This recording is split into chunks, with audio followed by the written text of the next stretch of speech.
My name is Mike Sullivan. I'm a former IRS agent and teaching instructor. Welcome to my YouTube station. I worked at IRS for a decade. Yes, I was the IRS.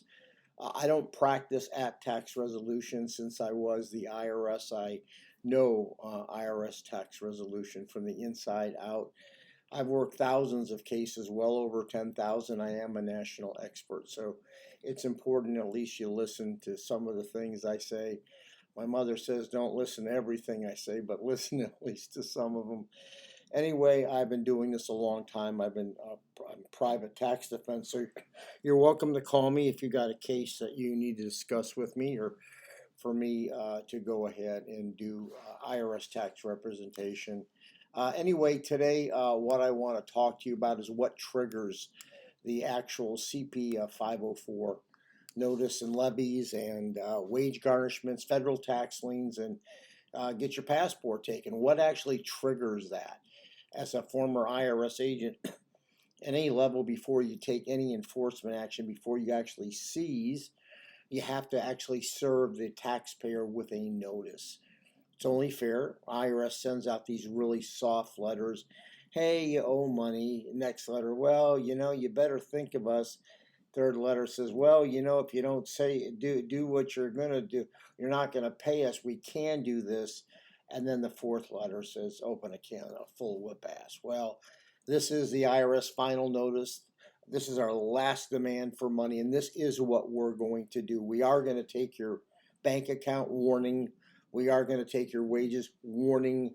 We are going to go ahead and take your passport if you're over 62,000. We are going to file a federal tax lien. So the reality is, this is the trigger. This CP 504 is the trigger that IRS is going to do thing, and most of the time they come out certified. It is your final legal notice that IRS is going to do something, and you must respond to this letter. IRS will follow this up with a 1058 letter. Many times they're an LT11 notice to let you know you have rights coming up, that you can stop all this. But when you get that CP 504, buddy, it is time that you go ahead and do something. So what is that something? Well, it requires you to call IRS and say, hey, IRS, I'm here. If not, IRS as well, you're completely ignoring us, so we are going to go ahead and take action till you call us back, till you call us and say, yeah, you want to pay us. So IRS is looking at three ways for you to resolve this. IRS is asking you either to go ahead and make a payment agreement, tell them you can't pay and get you an uncollectible or hardship, or you want to try to settle your debt through the offer. Those are the three things that you can do once you go ahead and you get that notice. Those are your three options. So anyway, if you need representation, you can call me. I'm just really available for representation. That's why you'd call me. Yeah, if not, you can send me a text or an email and I'll try to answer your question. So you can leave a comment. Always leave a comment. I do try to get back to the people I can. Sometimes in given days I'm overwhelmed, so I try to pick what I can to get back. Anyway, like I said, I'm a former agent. I've been doing this a long time. I've been in all the news stations. Look at my website at 777irs.com. You'll learn about me. Thank you. By the way, please give me a subscription.